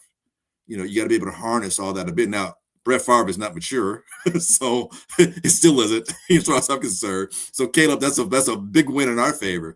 But the unbridled talent, the genius on the field, the IQ on the field, all those things, Caleb now has someone that can harness that. And hopefully Ben is able to not burn himself out in doing that. Again, you look at McVay and what he's been able to do with some of the quarterbacks he's had. All these things, we should feel very good going forward. And I think Caleb's maturation that appeared in high school, that endured his first season as a professional here in Chicago, and that was able to be unlocked, that we saw last year, or at least unshackled to some degree, is something that can only, as far as us getting rewards, only something that can be very rewarding as each year progresses into his career and their journey towards Super Bowl stardom, and maybe even beyond that. I think you got it right. I think both of those guys, you talk about a match made in heaven. You had a guy who's, we sit there and you watch Ben Johnson. He's very stoic, doesn't show emotion when it's a good play, doesn't show emotion when it's a bad play. All right. His constant work mentality. And the one thing Caleb says, I want someone to coach me hard. And he was like, hold my beer. And he did. And there was the classic story where he yanked the first team off the field during camp because they couldn't get the thing right. That's coaching hard. And that's coaching hard. Like, I don't give a damn who you are, number 1 overall pick, Heisman Trophy, or what you're leading, running back, DJ Moore, KG Vet, all get your asses off the field. You can't get the shit down.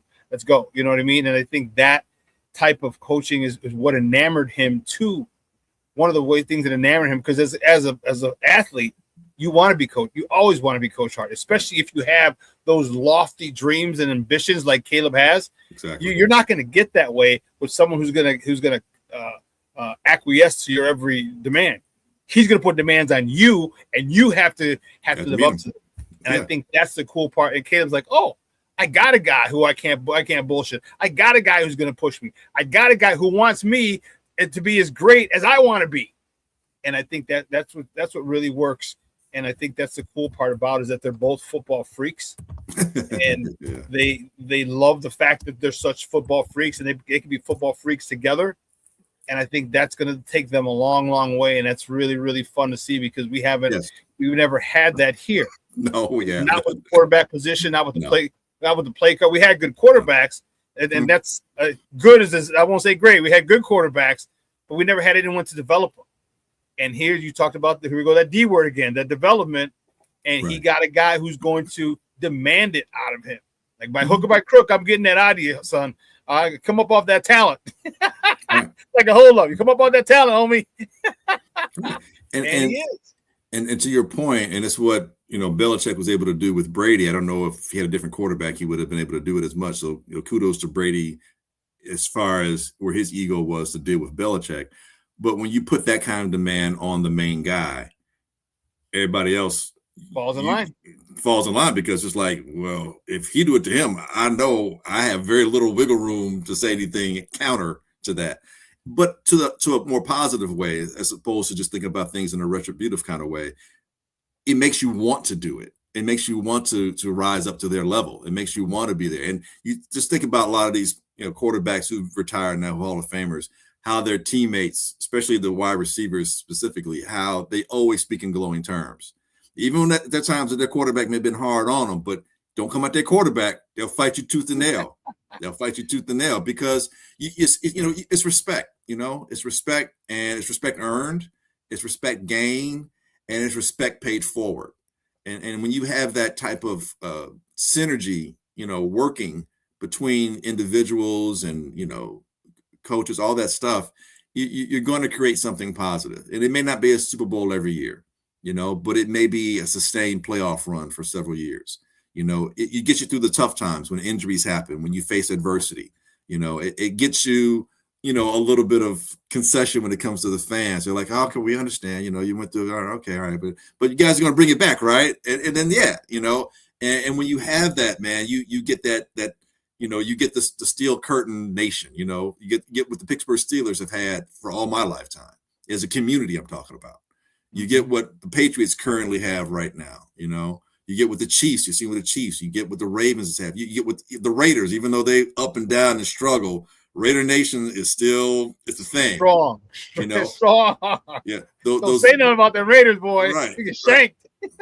Those color schemes, those people who struggle with colors up north of us, green and yellow. I don't know why that works, but those guys, they got nothing to do up there except kiss their cousins and tip cows. But you look at the pack. You look what was under Holmgren, and you go Lombardi, and then some dark years, but then Holmgren, and then after Holmgren, and it's still sustainable. Is my point. Yeah. You get that community because you get that understanding. You always have people gripe about not winning Super Bowl. Okay, those are idiots. You can't. No one can win it every single year. It's just not going to happen.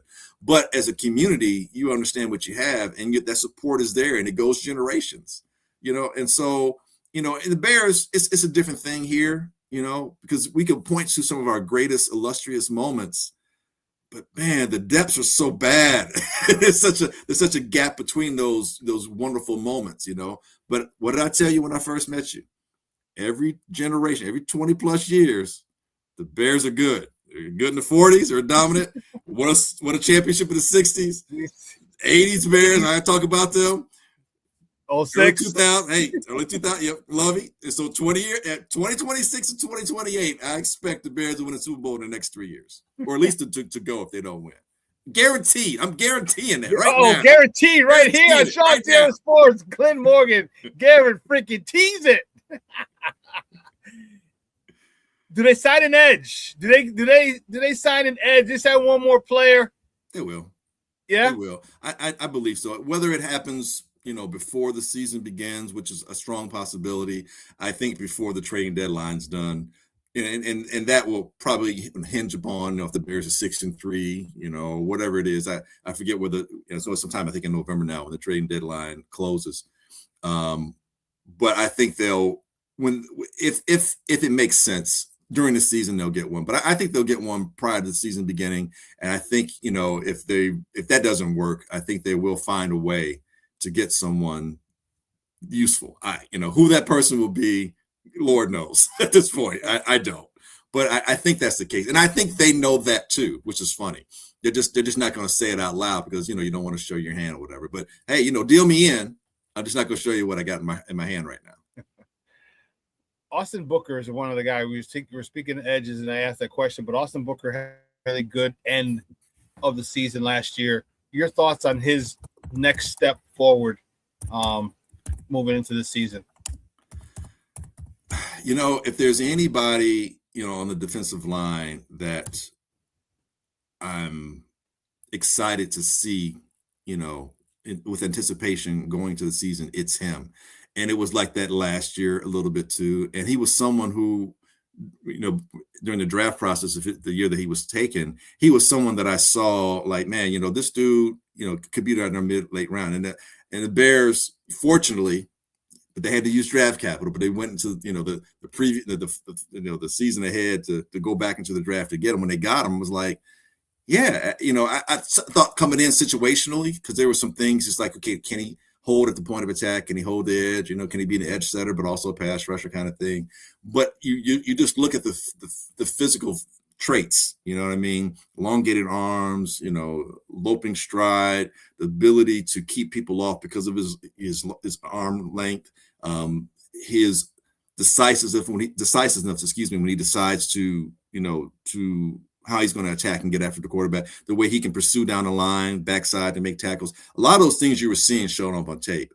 And the other thing is every single year he's gotten better.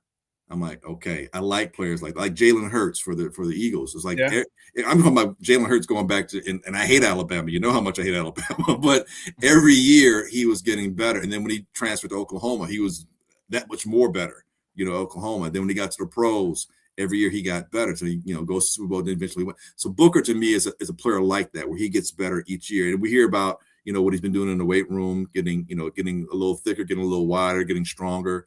And as long as he doesn't, as long as it doesn't make him so bulky that he becomes stiff, as long as he remains and retains that fluidity to his movements, I'm really, I look to quantify it. I would say I'm expecting no less than 6.5 sacks, but I think he can get anywhere between 8.5 to 11 sacks. I think he could do this year, potentially. Now 11's on the high end. So if you play to the middle, I'm taking, 8 to 10, 8.5, 8 to 9. But the floor to me is 6. So the thing is, he's got to stay on the field. He's got to stay healthy. He plays a full 17 or full 16, whatever, in terms of the games out there. I think he can attain that. I really do, because part of what we talked about before, the Bears offense is going to put pressure on other teams to have to play catch up. They're going to have to pass to do so. And when you don't have to account for the run, I can come at you.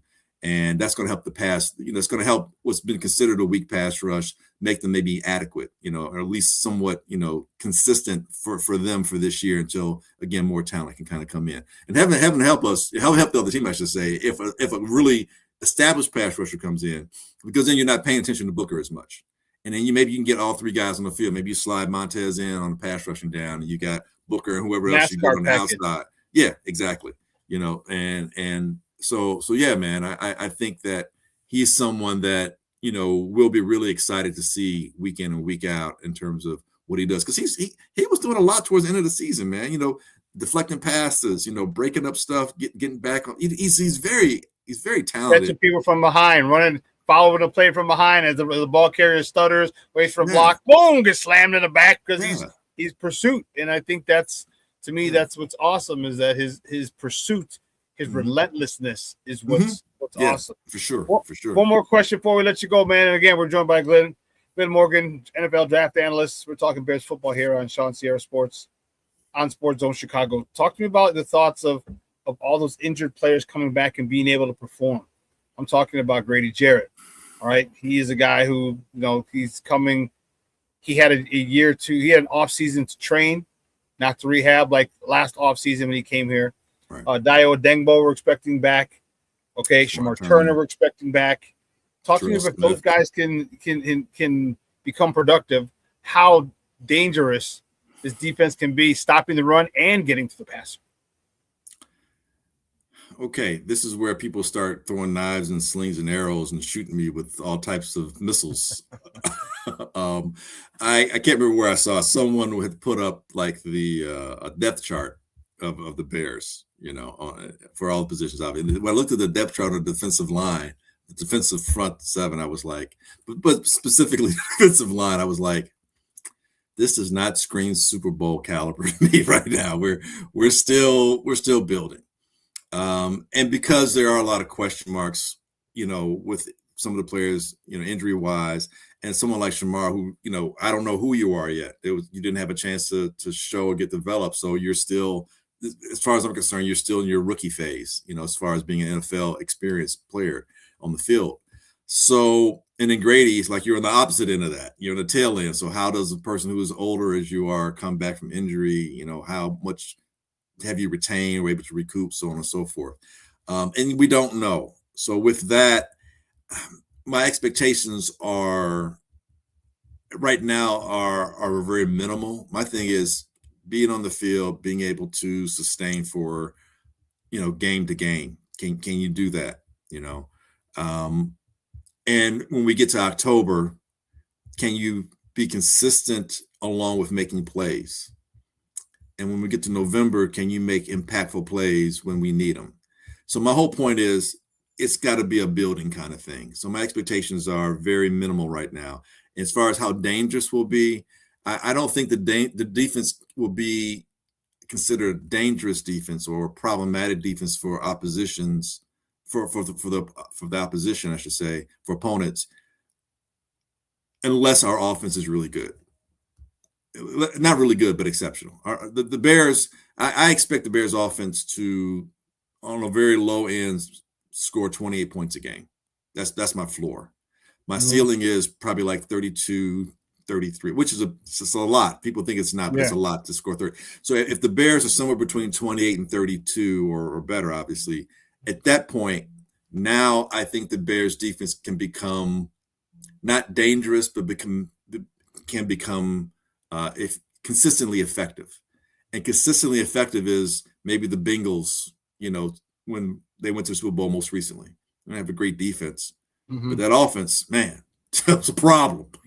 That's a problem, you know. And sometimes those types of teams do get beat because another team might have a better defense. But, you know, at this point, if we get that far, I mean, that's a win. You know what I'm saying? So let's not throw the baby out with the bathwater when it comes to that. You know, let's understand and keep some perspective. So when I say that, I'm not being a Debbie Downer, I'm a pragmatist. Whenever you ask me my opinion, when you ask me on your show, when other people have asked me, you know, what I think, I'm not going to lie to you. I'm not going to try and play to the fans too much. You know, I mean, you know, I'm a Chicagoan, so you know, there's a part of me that wants the success too. You feel me? But I'm also a pragmatist. It's like I can't see something that's not there, you know, per se. But I'm also a patient person. I realize it's going to take some time. So that's what this gets you. When you get some of this, you know what I'm saying? You know, you develop a little bit of patience. You realize, like, sometimes it's going to take a little time. Like last season to me, I didn't trip at all last year. You know, I did the first 2 weeks. I was kind of upset. I'm like, man, what is going on? The second game, the Lions game. I thought that was, and I think I said it to you. I thought it's the best thing that happened to the Bears. And it's the best team to do it because that hit Ben Johnson right upside the personal noggin. Yes. And it was like, okay, you know what? All right, here we go. And I was like, cool. What's this going to look like? Now, it took a while, but once the Bears was either the Giants game or maybe the Steelers game or maybe the Bengals game, somewhere where the Bears were winning those games, it's like, oh, okay. I'm like, you know what? I just leaned into it. I'm like, let's see where this goes. And it's like, okay, you start to see a pattern. You start to see what's happening. And whether or not the Bears made the playoffs last year, I saw something I hadn't seen here in Chicago, especially on the offensive side. I saw growth. I saw development. I saw intentionality. I said, they're moving in a direction. It wasn't quite always linear. You know what I'm saying? It was a little bit of this, but there was movement, and it was movement forward. And I tell you what, man, it's like this team has the ability, if things go right, to be right back where they were last year. To me, I don't necessarily, at this point right here, you know, May 15th, I don't necessarily see that per se, because I think the defense is our Achilles heel, the more apparent Achilles heel. But and the NFL is a game, it's a sport of attrition. So attrition, you know, makes mortals of all teams. You know what I'm saying? It happens. You look at the Chiefs, Mahomes, we don't know what they're gonna look like. They've become extremely mortal right now. Somebody earlier in the chat said they look at the schedule and they're not worried about nobody. And I get that, because teams have to be worried about the Bears now too. It works both ways. But with that being said, I realize offensive line, there's still going to be some things to figure out. Is a running game, you know, injuries, is attrition going to hit the Bears? How do they handle it? How is their depth? And that's where this draft comes into play a little bit, and in the drafts going forward, in the free agent acquisitions you get, the coaches that remain. all those things going forward. And then what everybody, because again, the other world is happening around us, what the teams in your division are doing, because those are the ones you play twice a year. Those are the ones that know you more than other teams do. What does that look like? And so with that being said, it's going to be a week-to-week process. I know that's an old saying, but it really is. But I think that's the fun of it, because going into it as Bear fans, what do we know we have? We got a chance to win. Not only that, but we expect our chances to win to be there every single week. And we definitely weren't saying that the last several years. Definitely not. Guys, he's Glynn Morgan, NFL Draft analyst. Great stuff, my man. I appreciate it.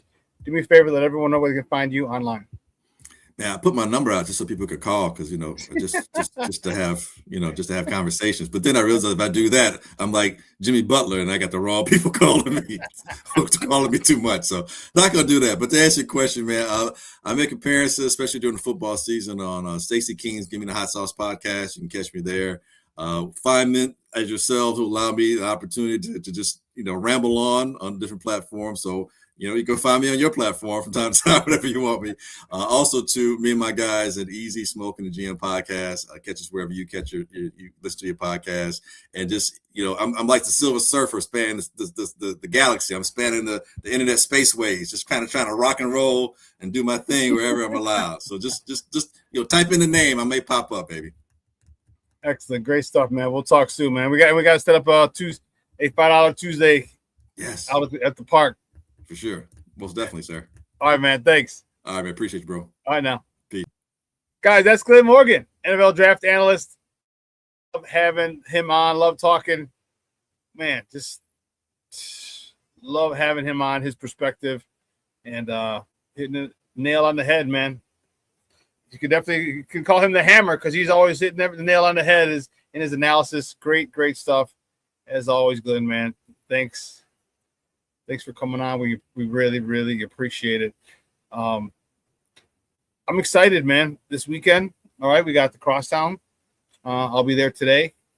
I may be there tomorrow. I'm not sure. How tickets open up quick, fast. Someone got to go. So the kid broke his arm and he can't go to the game. They want to get rid of the ticket. You know how you just never know what it is. So I may go tomorrow, but I definitely got my ticket for today. Got my ticket and parking pass. I'm good to go. It's going to be good. Two good teams playing baseball. The Cubs are coming in, stumbling a little bit. All right, the White Sox are coming in with a lot of confidence. It's going to be fun. A lot of shit talking in the parking lot. A lot of shit talking in the game, inside the stadium. A lot of shit talking afterwards. And that's what it's about. Just don't get stupid. Just don't get stupid. All right, it's baseball. What they do on the field doesn't affect your life, shouldn't affect your life to the point where you got to start fighting people and beating people up or shooting people. You know what I mean? Just stupid stuff like that. Just be smart, man. Just be smart. All right. I want to thank Glynn for coming on. It's awesome, man. As always, it was awesome. Love having that man on.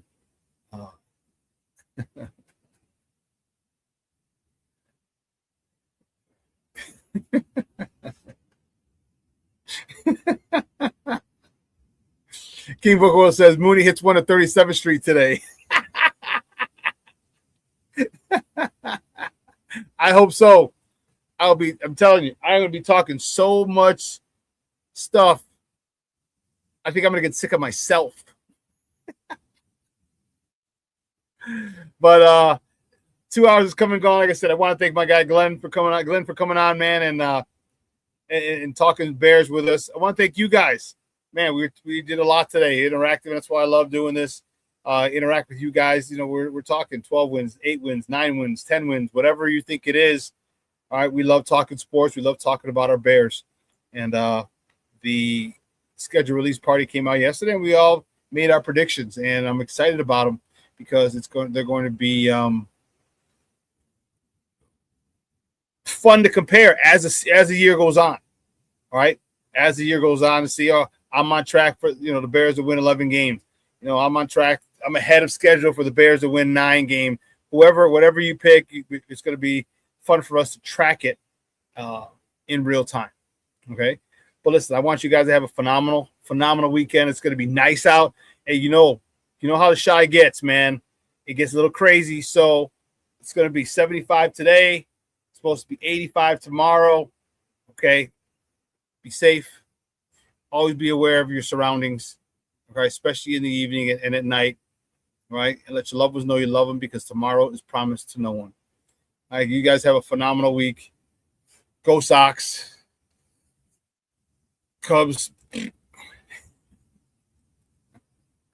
I will see you guys on Monday at 12:15. Sid in La Quina for Second City Sports. We'll give you another 2-hour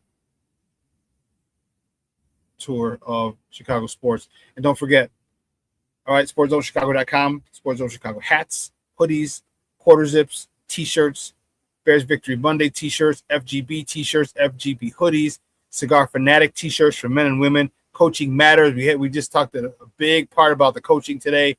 Coaching matters. All right, get your Bears Victory Monday t-shirts, your Good, Better, Best t-shirts, your Good, Better, Best hoodies. All right, grab your Sports Zone Chicago swag. Okay. No, Junior, the Cubs suck. All right.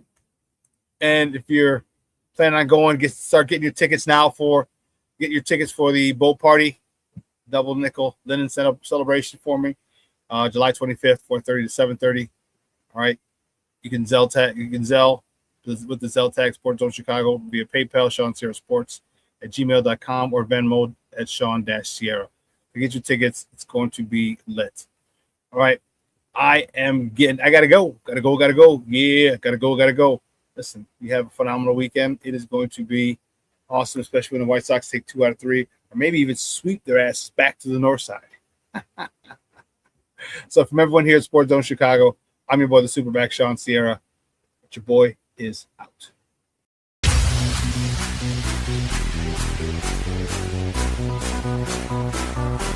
Come on, race the race, get ready.